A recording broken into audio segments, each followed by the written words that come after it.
안녕하십니까, 이진우입니다. IRA라고 불리는 미국의 인플레 방지법은 미국에서 조립한 전기차에만 보조금을 준다는 게 핵심인데, 구체적으로 어떻게 적용되는지 그 세부 조항들이 발표됐습니다. 내용을 보니까 우리나라 기업들 입장에서는 최악의 상황은 피한 부분도 있지만 또 풀어야 할 숙제가 간단치 않기도 합니다. 한동안 안정적으로 흘러가던 국제 유가가 요즘 다시 또 뛰어오르기 시작했습니다. 중동의 산유국들이 생산량을 줄이기로 한 영향을 받고 있습니다. 최대 주주가 편법으로 지분을 확대하는 걸 막는 방안이 또 도입됩니다. 조금 전에 말씀드린 이 뉴스들 조금 자세하게 정리를 좀 해드리겠습니다. 4월 4일 화요일 손에 잡히는 경제 바로 시작합니다. 저희도 정신없이 살다 보니까 봄꽃 소식은 잘 못 전해드리지만 경제 뉴스들은 그래도 잘 모아서 정리를 좀 해드리려고 합니다. 오늘은 MBC의 양효걸 기자, 손에 잡히는 경제 박세훈 작가, 그리고 한국경제신문의 나수지 기자, 이렇게 세 분과 함께합니다. 어서 오세요. 네, 안녕하세요.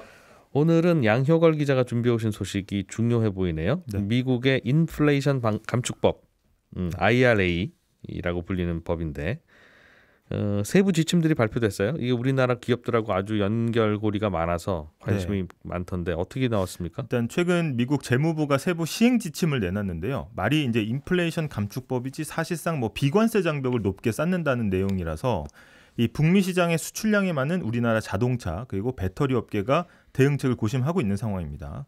이 가장 크게 영향을 받을 것으로 예상됐던 배터리 업계는 한숨을 돌렸다는 반응이긴 한데요. 이 국내 기업의 그래도 유리한 내용이 상당 부분 반영이 됐다는 겁니다. IRA는 이제 북미에서 조립한 전기차는 최대 7,500달러, 그러니까 거의 우리 돈으로 한 1,000만 원 정도 보조금을 주는데 다만 이제 조건이 있습니다. 전기차에 실리는 배터리가 두 가지 조건을 만족해야 돈이 온전히 나오는 겁니다. 일단 미국에서 조립해야 되고, 미국에서 조립했다고 하더라도 야, 배터리 갖고 와봐 해서 배터리도 본다는 거죠. 네, 배터리의 원산지나 이런 것들 확인한다는 건데 이 두 가지 조건이 이제 각각 보면은 핵심 광물 조건하고 부품 조건 이렇게 두 가지가 있는데 2차 전지를 구성하는 요소들이 굉장히 많은데 이걸 가지고 이 배터리의 부품으로 볼 것이냐 아니면은 거기에 쓰이는 광물로 볼 것이냐, 그러니까 구성 소재로 볼 것이냐에 따라서 충족시켜야 되는 기준이 달라집니다.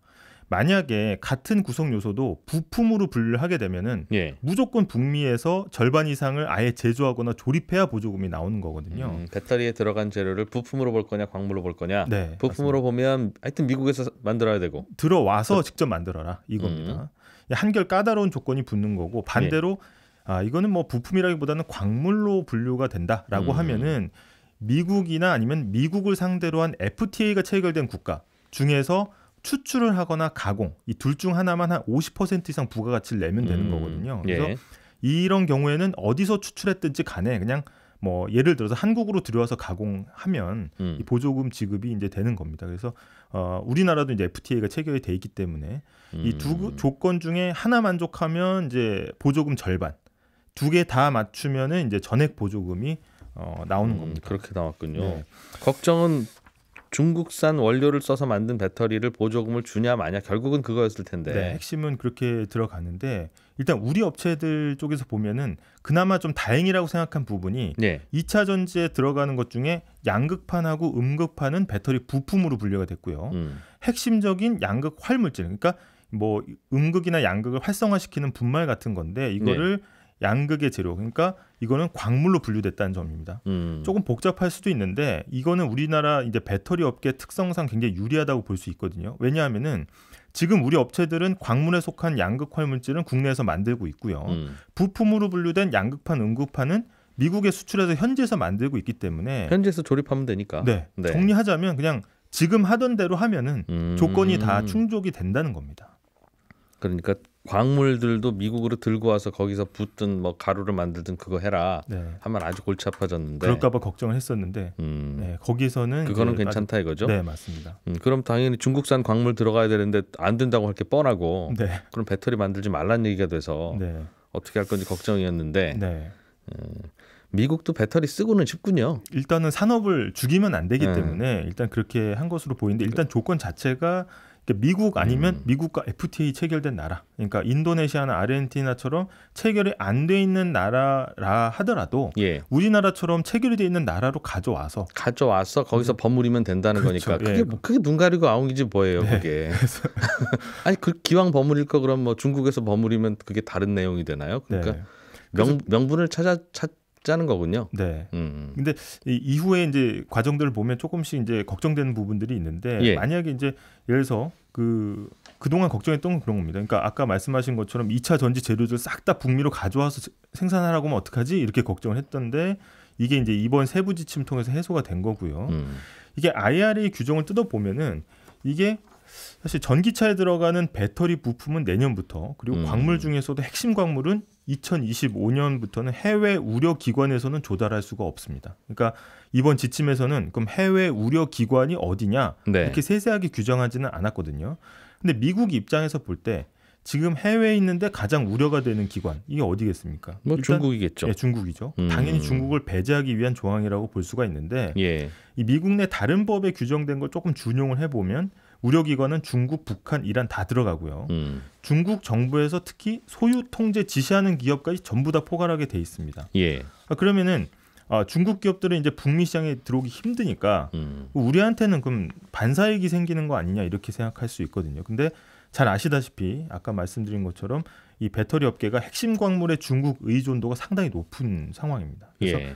리튬과 코발트는 60%대고요. 흑연은 70%를 중국산에 의존하고 있기 때문에 만약에 해외 우려 기관으로 이제 중국 업체들이 사실 들어오기 좀 어려워져서 따돌리는 이점은 있는 반면에 우리도 중국 광물에 의존하고 있기 때문에 장기적으로는 계속해서 공급선을 바꿔야 되는 그런 문제가 있는 겁니다. 아무튼 중국산 광물은 들여오지 말라는 게 2025년 이후에는 적용될 법이라고 밝힌 거군요. 네, 이제 가능성이 가장 큰 거죠. 2025년 되면 또 무슨 다른 조건을 붙여서 뭐 중국산이지만 또 어디서 다시 뭘 버무리면 또 괜찮아 네. 할지도 모르겠는데요. 네. 근데 이제 핵심 광물 있어서는 이제 보조금을 이용한 압박이 이제 계속 거세지고 있습니다. 그래서 예. 아까 말씀하신 것처럼 배터리에서 핵심 광물의 원산지를 따지는 이 비율이 사실은 계속 올려 나가겠다는 입장이거든요. 미국 입장에서는. 그래서 아까 얘기한 것처럼 미국 또는 미국과 FTA를 체결한 국가에서 채굴하거나 가공한 핵심 광물의 비율이 최소 사용 비율이 올해는 40%만 넘으면 됐었는데 이게 예. 10%포인트씩 매년 올라갑니다. 그래서 이제 문제가 되는 거고 2027년까지는 80%를 넘어야 되고요. 부품 아까 조건을 말씀드렸었는데 예. 부품 조달도 2029년까지는 100%로 맞춰야 됩니다. 그래서 부품으로 분류되면은 다 북미에 들어와서 생산하라는 거고요. 시간이 갈수록 이제 보조금 받기가 굉장히 어려워질 걸로 이제 보이고 있습니다. 근데 이 보조금을 안 받고 만들면 비싸게 팔아야 되는데 비싸게 팔 수가 없을 거 아니겠어요? 미국 소비자들은 당연히 이 차는 괜히 1,000만 원이 비싸네. 그러면 안 살 테니까. 한 대당 1,000만 원이 가격 차이가 나버리면 사실상 팔지 말라는 거기 때문에 예. 이게 굉장히 좀 무조건 받아야 되는 상황이긴 합니다. 네. 미국판 물산 장려 운동이 요즘 벌어지고 있는 그런 상황인데 미국하고 FTA 맺은 나라하고만 놀겠다는 건데 네. 미국의 맹방인 일본은 아직 미국하고 FTA 안 하고 있죠. 네, FTA는 체결이 안 됐지만 이번 사안에서만 보면은 일본은 막판에 끼어 들어갔습니다. 그래서 이 체결이 안 돼 있긴 하지만 막판에 핵심 광물 협정이라는 걸 통해서 네. IRA 보조금 지급 대상에 포함됐거든요. 그러니까 FTA 체결 국가와 동일한 지위를 얻었습니다. 그래서 그러니까 될 친구들은 다 되는 거예요. 뒤로 앞으로 뭐 옆으로 다. 네. 그래서 일본 배터리 업체 중에 이제 파나소닉이 사실 수혜를 좀 입을 것으로 예상이 되고 예. 지금 우리 이제 LG 에너지 솔루션하고 파나소닉이 이제 테슬라 납품을 두고 좀 경쟁을 하고 있거든요. 게다가 이제 예전에 한번 전해드리긴 했지만 중국 배터리 업체 CATL이 자동차 회사인 포드를 통해서 우회 수출기를 열었습니다. 그래서 배터리 핵심 재료는 되면서 이제 지분 구조는 100% 미국 자본으로 들어가는 걸로 해서 이제 우회했는데. 사실상 이제 종합을 해보면 일본은 뒤처지다가 갑자기 지름길로 간 거고요. 중국은 우회로를 뚫은 거고 예. 우리는 그냥 일반 도로로 그냥 가다가 북미 시장에서 이제 만난 겁니다. 그래서 사실상 이게 무한 경쟁에 들어갔다 이렇게 볼 수가 있겠습니다. 그렇군요. 지구에 같이 사는데 어떻게 중국에 있는 것만 안 쓰겠습니까? 네. 중국에 있는 게 직접 미국으로 안 가면 결국은 중국에 있는 게 일단 다시 캐나다 같은 곳으로 가겠고 네. 캐나다에서 쓰던 거 이제 미국으로 보내겠고 결국은 약간은 돌아도 결국 전체적으로는 돌고 도는 거라 네. 이걸 미국이 막을 수 있을까? 괜히 중간에 장사하는 우리만 불편해질 것 같은 생각은 드는데 네. 어쨌든 다행히 당분간 1, 2년 사이에는 우리나라 배터리 업계가 악영향 받을 일은 없는 걸로 네. 결론은 그거군요. 네. 그러나 우리나라 업체들만 잘 빠져나간 게 아니라 네. 이리저리 다 빠져나가기는 다 빠져나가더라. 결국 북미 시장에서 만났다. 이렇게 볼 수 있겠습니다. 재밌네요. 알겠습니다. 박 작가님, 네, 유가가 오르고 있는 것 같은데 네, 중동의 산유국들하고 또 대표적인 산유국인 러시아가 감산하기로 했습니까? 그렇습니다. 사우디아라비아가 다음 달부터 하루에 50만 배럴을 감산하기로 했고요. 그 뒤를 따라서 다른 산유국들도 하루 생산량을 지금보다 더 줄이기로 했고 러시아도 감산을 더하기로 했는데 그래서 이래저래 다 합쳐보니까 연말까지 대략 하루에 330만 배럴을 다음 달부터 감산한다는 겁니다. 근데 전 세계가 사용하는 원유가 하루에 한 1억 배럴 정도 되거든요. 그리고 그중에 한 4천만 배럴 정도가 중동이랑 러시아에서 공급이 되는데 그러니까 여기서 공급되는 원유량 중에 한 대략 10% 정도를 줄이겠다고 하는 거니까 만만치 않은 양인 겁니다. 게다가 이렇게 원유 공급을 줄인다고 해버리면 일종의 사재기 현상이 발생을 하기 때문에 또 국제유가는 오르게 마련이거든요. 예. 당장 어제 이 발표가 난 후에 국제유가 5월 선물 가격이 장중에 한 8% 정도 급등을 하기도 했었습니다. 그렇군요. 갑자기 나온 얘기인가 봐요. 갑자기 나왔습니다. 보통은 정례 회의에서 우리 앞으로 이렇게 감산을 할 겁니다라고 발표를 하는데 갑자기 발표가 됐어요. 그래서 그게 좀 의아하긴 한데 일단 이번 감산은 사우디아라비아가 주도를 한 건데요. 작년에 한창 국제유가가 올라갈 때가 배럴당 한 120달러 정도까지 했거든요. 근데 요즘은 얼마입니까? 지금은 70달러 중후반에서 거래가 되고 있었어요. 근데 어제 발표 나오고 나서 이제 80달러 선이 넘어서긴 했는데 예. 어쨌든 고점 대비 많이 내렸잖아요. 왜냐하면 올 초만 해도 중국이 다시 공장을 돌리기 시작하면 석유를 많이 쓸 거고 그러면 유가가 다시 올라갈 거라는 예상들이 많았는데 생각보다 중국의 공장이 덜 돌아가기도 하고 있고 또 최근에 미국하고 유럽에서 은행 위기설이 불거지면서 예. 경기 침체가 될 거라는 우려가 나왔었거든요. 그러다 보니까 또 국제 유가가 내려가는 중이었습니다. 그러다 보니까 사우디아라비아가 나서서 국제 유가를 다시 끌어올리려고 이 감산을 주도했다라는 해석이 나오는데 특히 사우디아라비아가 초대형 건설 프로젝트 지금 진행 중인 게 있거든요. 예. 근데 여기 들어가는 자금이 만만치가 않으니까 유가를 끌어올려서 자금 마련에 나선 거 아니냐 이런 해석도 나오는데 그렇지만 왜 갑자기 이런 발표를 했을까에 대해서는 뾰족한 답은 아직 없습니다. 하여튼 우리는 그 뭐 이유야 나중에 알게 되면 아는 거고 뭐 모르게 되면 모르는 거고 네. 문제는 결과가 중요하죠. 유가가 올라간다는 거니까 그렇습니다. 이게 이러면 한동안 물가가 좀 이제 좀 내리려나 네. 그래서 금리도 좀 내려 올려나 네. 하고 그 기대 반 이런 거 하고 있었는데 또 지금 물가 올리게 됐어요. 그러면 그렇죠. 특히 지금은 또 미국의 물가랑 금리가 어떻게 될 것인가 요거가 좀 궁금한 건데 어제 감산 계획이 발표되고 나서 미국 국채 2년물 금리가 요즘 좀 내려가는 중이었거든요. 예. 다시 반등을 했습니다. 이 얘기는 미국이 기준금리 인상에 브레이크를 밟을 거라고 생각을 하다가 유가가 오르면 물가가 또 오르기 때문에 다시 금리 인상 악셀을 밟을 수도 있겠다. 시장이 이렇게 생각을 하는 겁니다. 네. 그리고 감산 발표가 있기 전까지는 다음 달에 있을 기준금리 결정 회의에서 0.25%포인트를 올릴 거라는 쪽이랑 이번에는 안 올릴 거야라는 쪽이 거의 반반이었는데 전망이 예. 어제 감산 발표 나오고 나서는 0.25%포인트 올릴 거라는 쪽이 6, 동결할 거라는 쪽이 4 정도로 전망이 달라지기도 했습니다. 근데 또 다른 의견으로는요. 국제 유가가 오르면 미국보다 유럽 물가에 좀 더 영향을 줄 거라는 분석도 있는데 왜냐하면 미국은 원유 수입 의존도가 좀 낮기 때문이기도 하고요. 네. 연준은 주로 에너지 가격을 제외한 근원 물가 지수를 참고를 하기 때문에 기준금리 결정할 때 이번 원유 감산이 통화 정책 경로를 크게 바꾸지 못할 거다 이런 분석도 나옵니다. 반면에 원유 수입 의존도가 높은 유럽은 이제 또 물가 걱정이 커질 수밖에 없고요. 유럽에서 만든 물건 미국으로 파는 건데 당연히 그럼 유럽 이 물가 오르면 미국 물가도 오를 것 같기는 그럴 수도 해요. 있죠. 우리나라도 또 걱정이군요. 안 그래도 그동안 무역 적자 나는 것 때문에 우리나라가 이제 적자국이다 이런 고민을 많이 했는데 그렇죠. 석유 수입하는 금액이 늘어나면 적자폭은 더 커지겠군요. 그렇습니다. 무역 수지 적자 폭도 커지고 이게 또 국제 유가가 오르면 그게 2, 3주 차를 두고 휘발유 가격에도 영향을 주게 되는데 그럼 또 달러원 환율에도 영향을 주게 되고 달러원 환율에 영향을 주면 뭐 수입 물가가 올라가니까 우리나라 기준금리 결정하는데도 영향을 주게 되고요. 금리 그리고 올라갈 가능성이 높다는 거군요. 그렇습니다. 그리고 유류세를 지금 정부가 깎아주고 있는데 깎아주는 게 이달 말까지거든요. 근데 올해 1월하고 2월하고 세금이 정부 생각보다 안 들어오고 있기 때문에 그래서 걱정이잖아요. 그래서 원래대로라면 유류세 깎아주는 폭을 좀 줄일 계획이었는데 국제 유가가 다시 또 오르게 되면 유류세 깎아주는 폭을 줄이는 게 힘들어질 수도 있습니다. 예.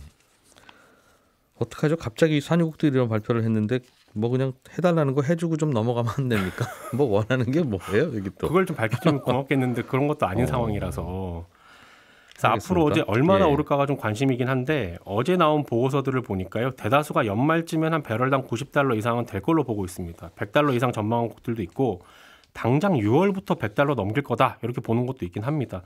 그래서 지금 미국이 어떻게 나올 것인가 하는 점이 또 관심인데 왜냐하면 사우디아라비아가 이렇게 지금 이렇게 갑자기 감산을 발표한 게 미국에게 뭔가를 얻어내기 위해서가 아닌가라는 해석도 있거든요. 네. 근데 미국 정부가 좀 쟁여두고 있는 원유가 있어요. 근데 작년에 국제 유가가 급등할 때 이걸 좀 풀어서 그러니까 공급을 늘려서 유가를 좀 낮췄는데 이걸 또 다시 풀 수도 있고요. 앞으로 미국 석유 기업들을 압박해서 공급을 더 늘릴 수도 있을 겁니다. 다만 쟁여뒀던 원유를 푸는 건 지난번에 너무 많이 풀었기 때문에 남은 재고를 생각하면 다시 또 푸는 게 쉽지는 않을 거고요. 미국 석유 기업들이 바이든 대통령하고 사이가 안 좋거든요. 왜냐하면 그러니까 석유를 풀어서 석유값 떨어뜨려 줄 이유가 없다는 거죠. 전혀 없습니다. 석유 기업들은. 친환경 하겠다고 석유 등한시했잖아요. 바이든 대통령이. 그래서 바이든 대통령 내년 대선에서 떨어지라고 기도하고 있을 텐데 그럴 석유 수 기업들은. 있죠. 예. 근데 이제 또 바이든 대통령 입장에서는 어떻게든 물가를 잡고 기준금리 올리는 것도 멈춰야 할 타이밍인데 내년 재선 생각하면 국제유가가 또다시 발목을 잡는 모양새가 됐기 때문에 예. 바이든 대통령 입장에서는 사우디아라비아가 매우 밉게 보일 겁니다. 사우디아라비아가 바이든 대통령한테 뭐 할 말이 있군요. 네, 그런 것 같습니다. 뭐 숙제 내줄 게 있으니 네. 그 숙제 좀 해줄래 하는 네. 메시지를 보낸 건데 그렇습니다. 그게 뭘까요? 이란하고 사이가 좀 안 좋아지는 뭐 그런 문제인가요? 요즘 또 둘이 괜찮다고는 하던데 아무튼 예. 복잡합니다. 유가는 오르고 있고 그래서 걱정이다. 네. 다음에 인터뷰 되면 제가 한번 물어볼게요. 바이든 대통령이요? 네. 전화 잘 안 받는다는 얘기가 있어서 알겠습니다. 나수지 기자님이 준비해 오신 소식은 네. 최대 주주가 적은 돈으로 주식을 많이 사는 걸 금융당국이 막는다? 뭐 이런 뉴스예요. 이게 원래 가능했어요, 이게? 네, 그러니까 우리 같은 일반 주주들이 주식 사는 거 그냥 시장에서 사는 게 뭐 거의 유일한 방법인데요. 네. 이 최대 주주 같은 큰 손들은 주식 시장에서 다양한 방식으로 좀 주식을 사고는 합니다. 그러니까 그 중에 대표적인 게 회사의 채권을 사는 거예요. 근데 우리가 생각하는 일반 채권은 이자 꼬박꼬박 받으면서 만기에는 원금을 돌려받게 이렇게 돼 있죠. 예.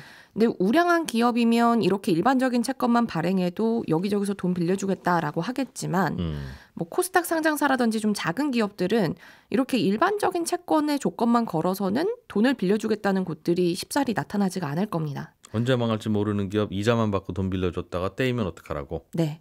그래서 이 돈을 빌려주는 사람한테 유리하도록 조건을 여러 가지 붙이는데요. 이 대표적인 게 채권을 돈 빌려준 사람이 원할 때 주식으로 바꿀 수 있도록 주식을 그때 싸게 살 수 있는 권리를 주는 겁니다. 예. 그러니까 채권인데 이 채권 사면 주식 싸게 살 수 있는 할인 쿠폰이 같이 붙어 있는 거랑 비슷한 거죠. 그러면 돈 빌려준 사람은 채권이랑 할인 쿠폰 이거 양손에 하나씩 잘 들고 있다가 예.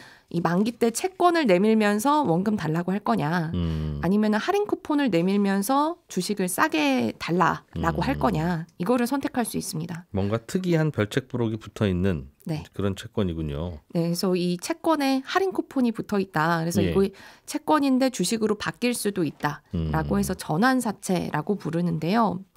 근데 이렇게 채권을 주식으로 바꿀 때 또 하나의 포인트는 이 할인 쿠폰에 주식을 얼마나 싸게 살 수 있도록 조건을 걸었느냐. 예. 이게 또 중요한 포인트입니다. 그러니까 지금 주가가 10,000원인데 채권을 들고 있는 사람한텐 5,000원에 주식 살 수 있는 할인 쿠폰 드릴게요 라고 하면 이 채권 들고 있는 사람한테 훨씬 이익이겠죠. 그렇겠죠.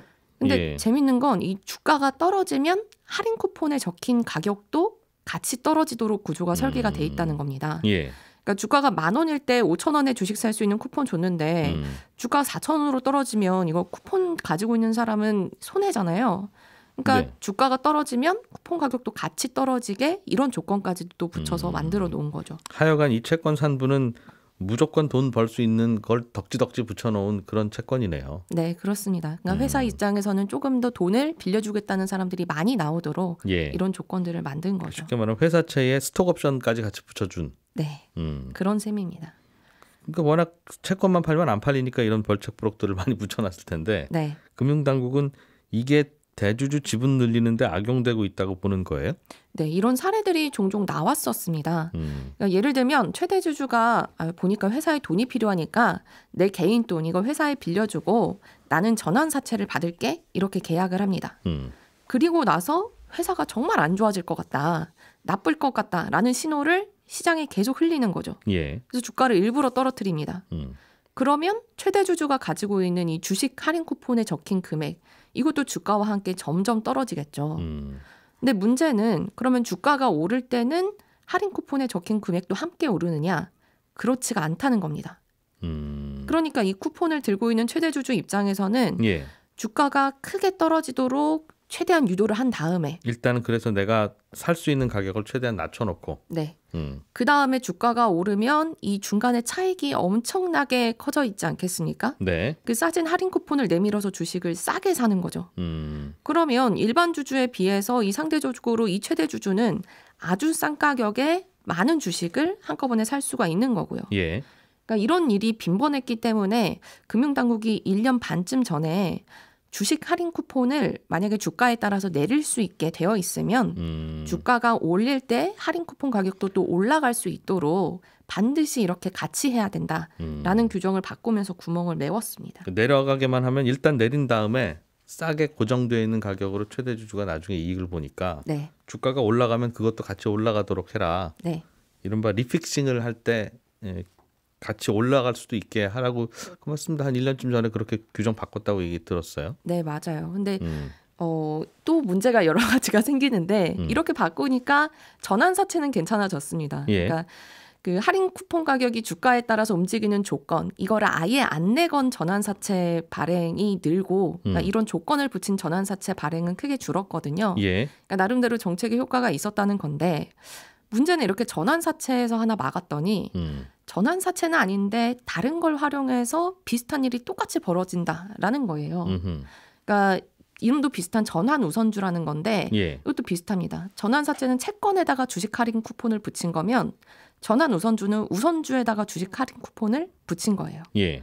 그러니까 투자자가 우선주를 사면 이걸 나중에 보통주로 바꿀 수 있는 권리인데 이거를 시장 주가대로 사는 게 아니라 할인 쿠폰 같이 주는 거죠. 그러니까 주가가 떨어지면 더 많이 살 수 있는 권리를 붙여주는 우선주를 발행한다는 겁니까? 네, 그렇습니다. 근데 이건 역시 여기는 규제가 안 돼 있다 보니까 주가가 떨어질 땐 할인 쿠폰 가격 내려가고 주가 올라갈 때는 그 떨어진 가격에 똑같이 주식 살 수 있는 일이 계속 시장에서 벌어진 거죠. 예. 그래서 금융당국이 이번에 새로 내놓은 규제는 전환 우선주에 붙어 있는 이 주식 할인 쿠폰도 네. 주가 떨어질 때 가격 내리게 만들어 놨으면 오를 때는 이 가격도 같이 오르도록 조건을 달아야 된다. 이런 세트로 의무를 만든 겁니다. 그러니까 한마디로 이 전환사채에 있었던 의무, 1년 반 전에 만든 이 의무를 전환 우선주에도 똑같이 만들겠다라는 거고요. 예. 물론 이렇게 또 전환사채에 이어서 전환 우선주를 틀어 막아 놓으면 뭐 다른 거 하겠으나 물이 새어나갈 틈을 찾듯이 또 다른 우회로가 생길 수는 있겠습니다마는 그럼에도 그 물이 새어나갈 틈을 금융당국이 계속 쫓아다니면서 어떻게든 막고 있는 그런 과정이다. 라고 보시면 될 것 같습니다. 전환사채를 악용해서 주식수 늘리는 걸 막아놨더니 이제 전환 우선주로 불이 붙어서 그것도 막았다는. 네, 그렇습니다. 전환사채 막을 때 같이 막지 그걸 왜 또. 알겠습니다. 그게 어려운 것 같습니다. 예. 예, 저희는 내일 아침 8시 30분에 또 경제 뉴스들 한 보따리 중에 중요한 것들 몇 개 모아서 가져오겠습니다. 이진우였습니다. 고맙습니다.